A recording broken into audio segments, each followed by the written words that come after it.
Most firms survive, the best ones scale. Welcome to the Managing Partners Podcast, where law firm leaders learn to think bigger. I'm Kevin Daisey. Let's jump in.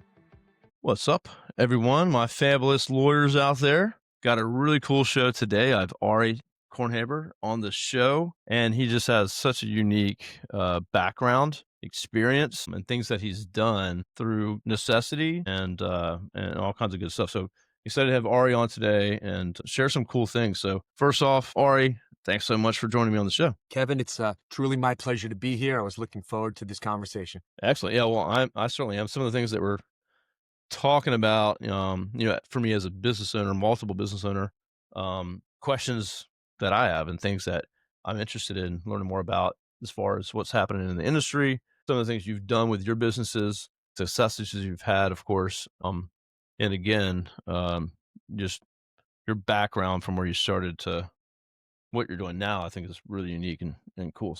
I would, just love to start out with, just telling us a little bit about, kind of your background, your story from like where you started to kind of where you sit now. I'll start with, my professional career because I consider myself a recovering trial lawyer. I represented injured plaintiffs in personal injury, medical malpractice, and mass tort litigations. I did that for a number of years. I worked at 2 law firms in New York City, gave me great experience. The second firm I was at made it clear on day one that you'll get great experience here, but you'll never make a partner. So I knew that going in, and I knew that eventually I would get to a point in my professional career where I would want something more, and that happened. I came to this professional crossroads where I sought to do something a little more entrepreneurial. At the time, again, I was working and living in New York City, and the thought of starting my own personal injury law firm in New York City and competing for the new business was not appealing to me. So I set out to do something more entrepreneurial, and that's precisely what I did. So I left the practice of law and got into the business of financing the practice of law. Yeah, so cool. Well, you're definitely on the right show. This is a show of entrepreneurs. And folks that listen in, that's kind of, if they're not one yet, that's kind of where they're headed. Excited. That's basically what you do. You saw some challenges with personal injury firms, contingency-fee firms, really with getting access to funds and working with like traditional banks. Kind of tell me what that looked like, and obviously leading to Esquire Bank. And how did you even come to that conclusion? And did you do that on your own? Did you partner up with other folks? So how'd that go down? So I mentioned moments ago that I worked at 2 law firms. The first law firm I was at was like most firms are today, self-financed. They were practicing law and using their attorney's fees to run their business, to pay for their case costs, and to grow. And the firm didn't really grow, but they did okay. The second firm I was at, they were more entrepreneurial, and they were a pretty significant catastrophic personal injury and one of the larger mass tort law firms in New York City at the time.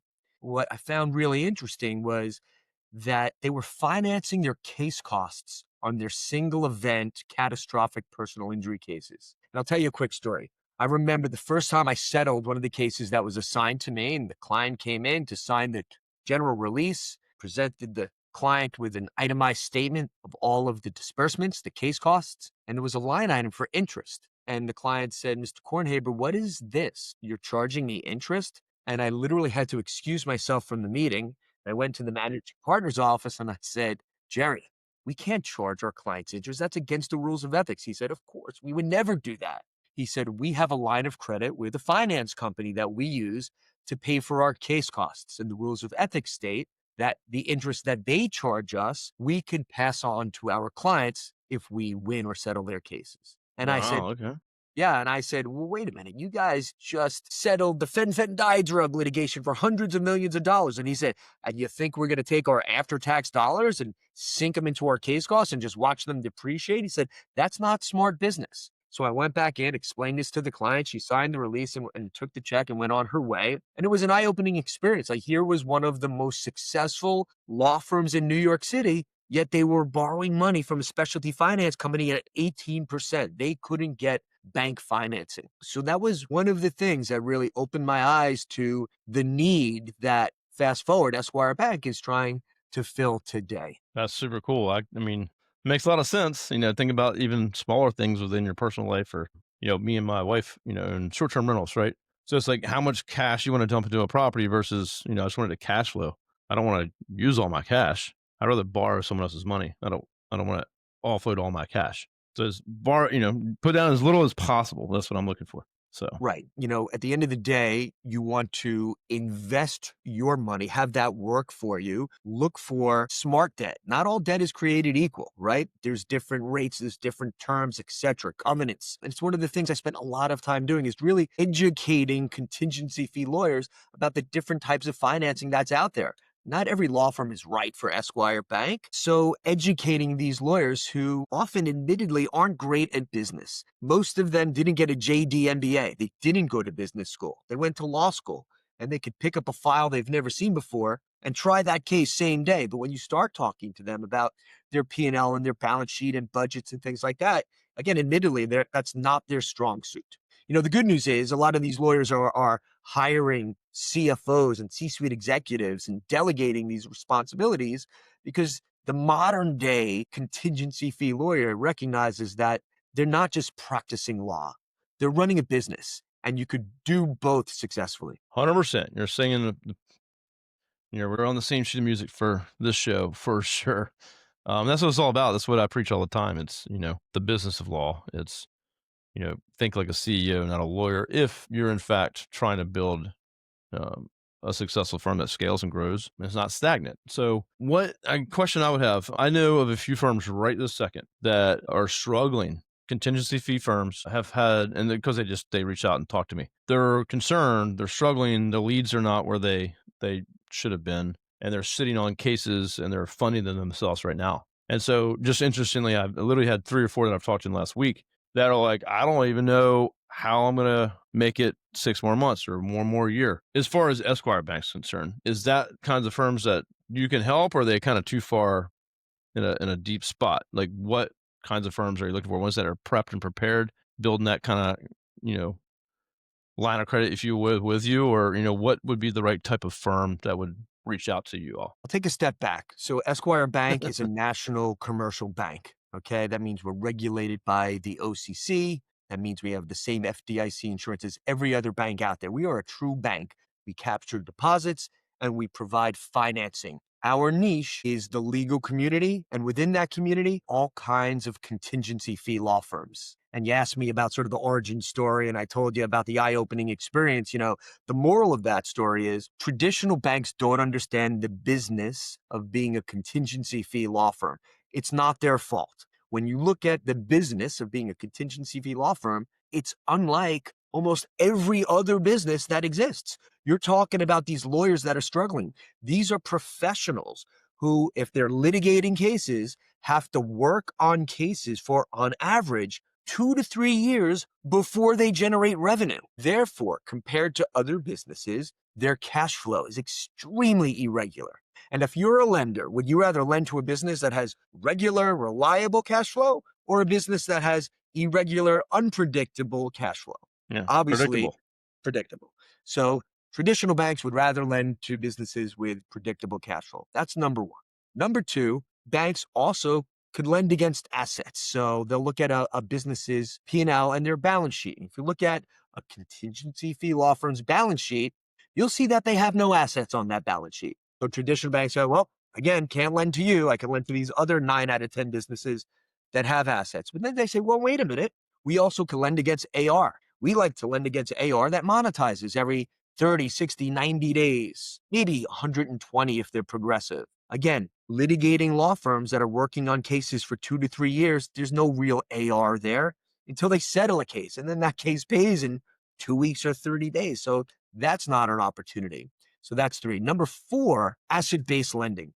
These banks can go into many other businesses and go into their warehouse and touch and feel their inventory and understand that it has value, the number of units times the average price per unit, and they could do inventory financing. You look at a contingency fee law firm, their inventory are the cases that they're working on. So by their very definition, their inventory, these cases may be worth 0 or may be worth some sum of money years from now. Traditional banks, again, would say, For those 4 reasons, I choose not to lend to contingency fee law firms when every other business out there either has cash flow, assets on their balance sheet, AR, or inventory. Traditional banks conclude that there's just too much actual credit risk lending money to contingency fee law firms. Again, we're a bank and we feel very differently because we took the time to understand the business of being a contingency fee law firm, and I've walked in the shoes of those trial lawyers. Okay? We feel that the risk associated with lending money to these firms is not an actual credit risk. It's a perceived credit risk that we've named a duration risk because quality trial lawyers are selective in terms of the cases that they elect to work on for obvious reasons. And those cases monetize over 95, 98% of the time. So it's not a matter of if, it's only a matter of when. So if you start there, it allows Esquire Bank to do what virtually no other banks are doing in a substantial way on a national basis, which is lend into the gaps of cash flow, which is to be an asset-based lender. We are an asset-based lender. We lend against 2 assets. They're both contingent assets. One, the future potential projected attorney's fees and the reimbursable case costs. We've separated those 2 assets into separate asset classes because the future revenue, the future fees will be the law firm's revenue. The case costs that these lawyers expend and lay out, those get repaid by the clients out of the client's share of every settlement. So by separating the 2, it allows us to make more capital available to the law firms that qualify. So back to your question, these 3 law firms that are struggling, with a very short business conversation, we could determine whether or not they may qualify for one of our programs. We have multiple programs, and if you want to hear about some of those, I'm happy to get into them, but I know I just gave a very long answer to a short question, so I think it's time to take a breath and let you comment or ask a follow-up question. No, I appreciate that. That's what I wanted to hear, and I think that's very helpful for anyone listening. And it all makes sense. That why, like my personal bank here in my regional area, great relationship with them. There's no way they would lend any money to someone like that, right? And they're pretty limited anyway. It's hard to get them to lend you much. And I have a very predictable cash flow business, so that helps a lot, and I appreciate that. I'm going to definitely refer you to those firms. Hopefully they get some help and they will be in a better spot, or at least have the conversation to see what their options are. So anyone listening, of course, check out Esquire Bank. All right, this is not something I really had any idea of, and I talk to lawyers all day long, so it's news to me. Hopefully a lot of people listening, it's news to them and they can find it helpful.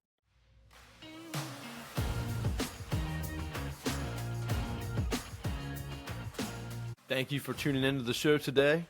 I have taken things to the next level, and I've started the Managing Partners Mastermind. We're a peer group of owners looking for connection, clarity, and growth strategies. So if you're looking to grow your law firm and not do it alone, please consider joining the group. Spots are limited, so I ask for anyone to reach out to me directly through LinkedIn, and we can set up a one-on-one call to make sure it's a fit. Now back to the show. I wanted to kind of transition to, because this is something I hear about often and speak about often. I've had some other folks on here, but some of the changes that are, coming, I know you have a lot of knowledge on law firm ownership and some of the things that are happening there. PE backed firms. I heard the other day was PE almost loaning money to firms because they can't technically have equity, like say in my state of Virginia and things like that. And I thought that was interesting, almost like they're loaning and getting interest payments. So what do you know about those kinds of things? What's your knowledge of what's happening out there? It's a great question. And in fact, private equity can get involved with law firms in Virginia. This is something that is fairly new, but something that I am now having business conversations about regularly, multiple times a week. And I think it stems from what happened in Arizona. Everyone knows, or I bet a lot of listeners today know, that in Arizona, you could be a non-lawyer and own a piece of a law firm and share in attorney's fees through the ABS program, the alternative business structure. Okay? You have to apply and go through a whole process. There are about 162 ABS law firms now. About 65 of them are personal injury, class action, or mass tort, the most. But what's newer is where law firms are creating MSOs, servicing organizations, above their law firms. Because if you look at everything that a contingency fee law firm does, only about 5% of it is actually legal work and practicing law. The rest of it is not legal work. So what these lawyers and law firms are doing is all of the non-legal work, having all of that business being performed out of the service organization, which sits above the law firm. The MSO can be owned by one of the partners in the law firm and non-lawyers. So that invites non-lawyer ownership, that invites private equity into the service organization that sits above the law firm. So this creates incredible opportunities for lawyers, investors, everything that's coming out of Arizona without having to go through that process. And in fact, it addresses succession planning and estate planning issues. Let me give you why that's the case. I'm all ears, man. This is awesome. I have a client in Texas. He is the majority owner of a very large personal injury law firm. He deposits with Esquire Bank. His law firm borrows from Esquire Bank. He is growing. He's acquiring other law firms. It's a large operation at this point. His accountant said to him, do you know that if, God forbid, you get hit by a bus tomorrow, you are doing your family a major disservice because you don't have any other lawyers in the family. So they cannot inherit your law firm. They can't run and own your law firm. They're not lawyers. So what he did was created the MSO that sits above his law firm, and 95% of what the law firm does is in there. Now, God forbid he gets hit by a bus, his adult son, who's a business person, can inherit the MSO, that those aspects of the business, the HR, the accounting, the marketing, again, all the other things that aren't practicing law, and can at least deal with the estate planning issues. So it comes with tax ramifications and all of that. So I would bet that the majority of our listeners today do not have well thought out, documented succession plans. So that's something that needs attention. And now with the MSO opportunity, it again creates really interesting business opportunities stemming out of the practice of law. That's awesome. I mean, that's huge. I've not heard of that. Pride myself on being in the know for a lot of things and PE and things like that. That's not something I've heard of. It makes a Well, lot of sense. I'm sure you heard about it in the medical industry or the dental industry. You have all of these little dental shops opening up on these shopping centers. Private equity has come in and taken over dental practices and medical practices. And what they do is they roll them all up into the service organization So I'm and on. create efficiencies and scale, etc. So we have a looking glass. We know what's going to happen in the legal industry. It's just starting now with ABS and other states looking at legislation, but certainly the MSO structure is there. I mean, it makes sense. I mean, say you have a law firm, none of your family's a lawyer, you have nothing to leave behind unless, yeah, I mean, that makes a ton of sense. I got lawyers that come to me like, hey, I don't want to put my name on the firm because I can't sell it if it's my name on the firm. Not necessarily true, but they are looking for creative ways to be able to exit somehow. And they're typically thinking to sell it to another lawyer or to their staff and what other opportunities they have. That's really interesting stuff. I actually have a lawyer that I've met out of Texas. Maybe it's the same guy. But was doing interesting things like even having his domain for his website in a trust that the family had access to, and things like that, things that they could own and still have as an asset since they couldn't technically own the firm. Some creative things I've heard out there. But this makes a lot of sense. This is awesome. It's news to me for sure. Yeah, look, at the end of the day, there's a lot of consolidation going on in the legal contingency fee law practice industry, and it's happening for a variety of reasons. Number one, there are a lot of older attorneys who are starting to retire without a succession plan, and they want to be able to monetize what they built. They have a successful practice. They have referral sources. They have a brand that resonates in their community. It's brand equity, to your point. What we're seeing are some younger attorneys who are embracing legal technology and financing, coming up and acquiring some of these other firms and saying to the senior lawyer, hey, why don't you stay on for the next 5 years? I'm going to pay you today so you could take some chips off the table. I want you to stay on to continue to create the commercials and the billboards so that your referral sources continue to refer the cases. I'll pay you a lump sum today. You'll share in the fees on the cases that exist in the firm today. And then after 5 years, you could sail off into the sunset, and I'm going to continue to run your firm and keep your baby and your brand going.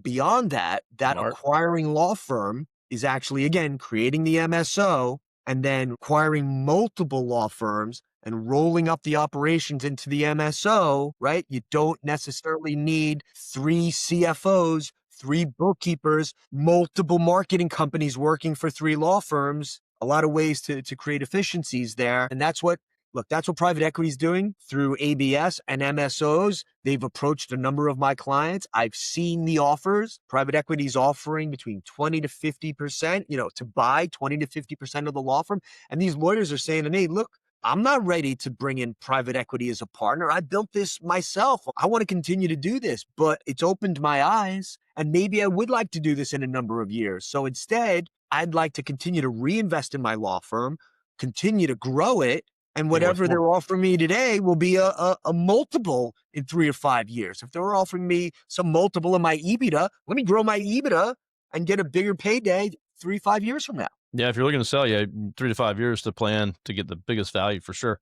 Keep growing. We've done that with my company. I actually have multiple agencies, and my primary is Array Digital. We focus on law firms, but we have we call it a shared service company. All the admin, HR, financing, everything is centralized.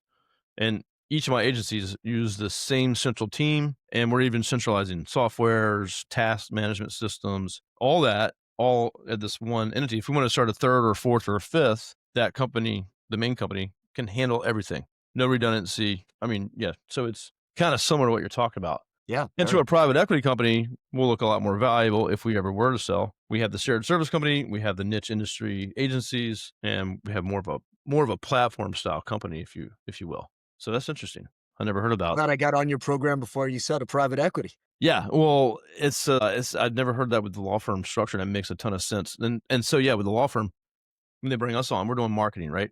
There's intake, there's follow up, there's client communications. Most of running a law firm has nothing to do, like you're saying, with legal services. Some cases might sit for a long time, and it's just communication with the client, follow up, getting reviews, getting referrals. So a lot of that stuff is the lifeblood of the firm. You got it. Yeah, so that makes a ton of sense to centralize that. So really cool stuff. Some lawyers say to me, well, what can I do today to start running a more profitable liquid law firm so that one day maybe the private equity discussion or MSO discussion becomes a reality? And, I mentioned it before, that financing of case costs is a unique opportunity that only contingency fee lawyers have. The rules of ethics state that if you have specific language in the original retainer agreement that discloses to your client the law firm's ability to finance the case costs, and if and only if you settle or win the case, then the finance charges can be passed through to the client. From a business perspective, that's like Huge. getting an interest-free loan for your case costs. What an incredible opportunity. It was only 5 years ago that it was COVID and the government rolled out PPP loans. And Mm-hmm. again, most law firms are self-financed, but almost all of them took a PPP loan. Why? They read the rules. It said, if I follow the rules, I don't have to repay principal or interest. Well, case Why cost not? financing is very similar. If you follow the rules, your clients pay the interest out of their share of the settlement, and it's not expensive. It doesn't get in your way of settling the case. So again, become educated about this. Learn. We have the sample retainer language. We have the ethics opinions that we'd like to share with anyone who's interested. And then we also provide the financing and provide the back office support, the tracking of every case. We do the accounting of the interest that accrues on each disbursement as it's occurring. So it's seamless, easy, and makes tremendous business sense. No, it really does. I think when me and Ari kind of always get together with my guest prior to just kind of meet, talk, and discuss.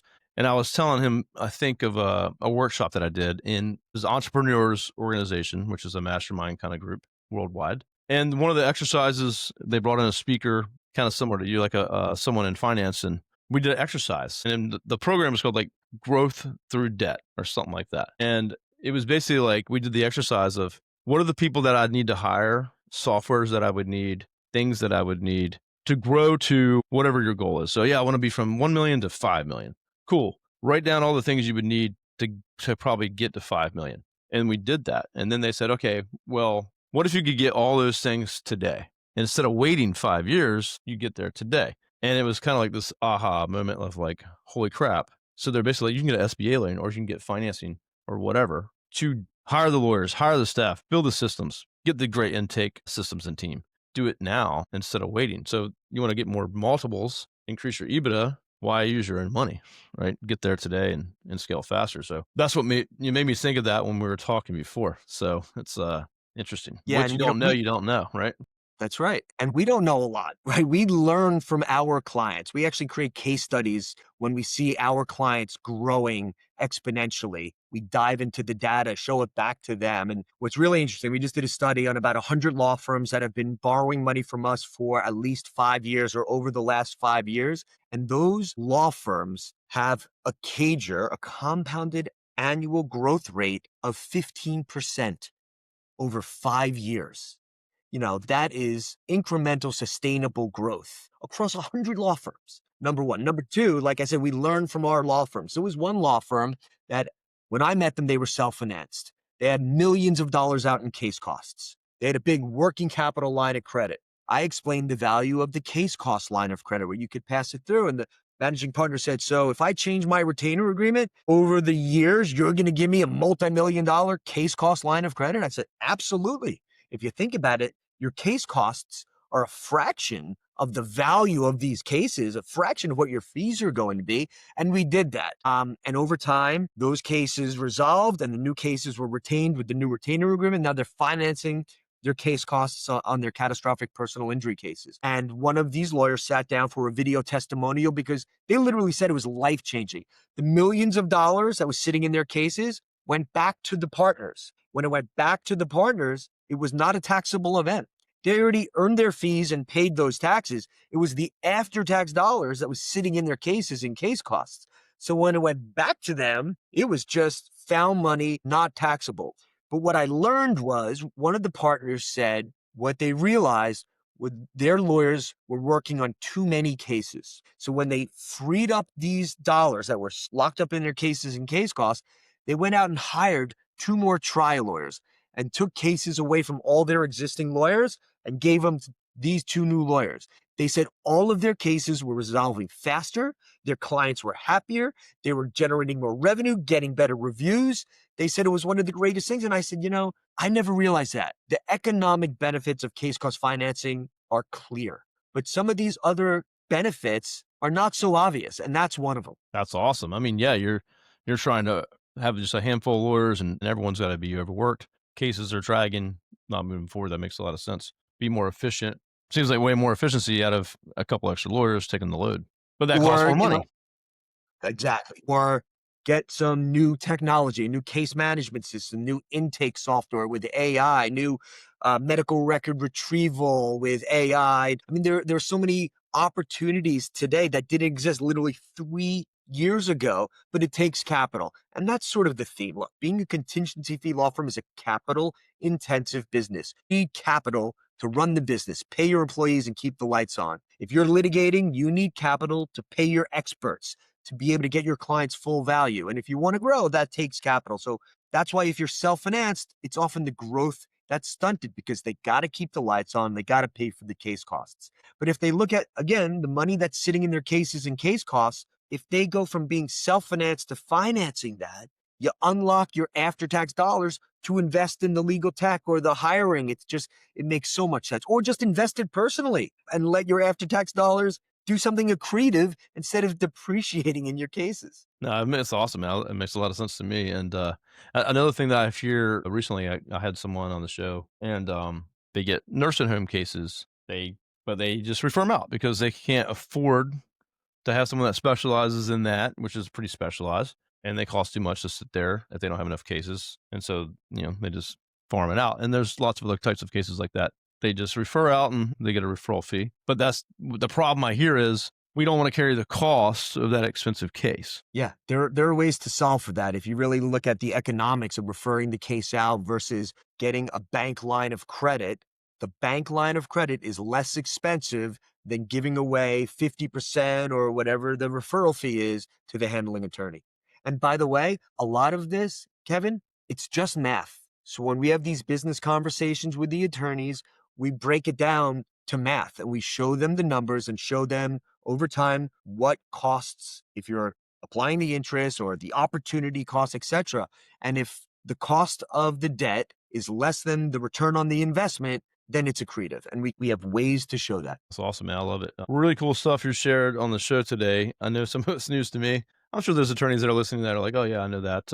But we have just so many listeners that are just starting firms, who have smaller firms, or maybe they've been a few years in business, and they're up against this struggle right out the gate, going, okay, how do I make it 6 months or a year or 2 years? And they're great lawyers, but we know that's not going to cut it. You have to invest in marketing, you have to invest in intake, you have to invest in these things, and so there just takes so much longer to get to a place where they have any real growth. So it's a great option. I would definitely call Ari and reach out to him. Ari, what's the best way for folks to, connect with you and reach out if they have questions? Yeah, absolutely. If anyone goes to our website, www.esquirebank.com, because I know you have listeners all over the country, you can literally enter information depending on where you are in the United States. We have business development officers, managing directors who will reach right out to you and schedule a virtual meeting or an in-person meeting and have the business conversation with you. You can also reach me on that website. You can find me on LinkedIn, Ari Kornhaber, Kornhaber's with a K, AP Kornhaber at esqbank.com. We'll also share with you,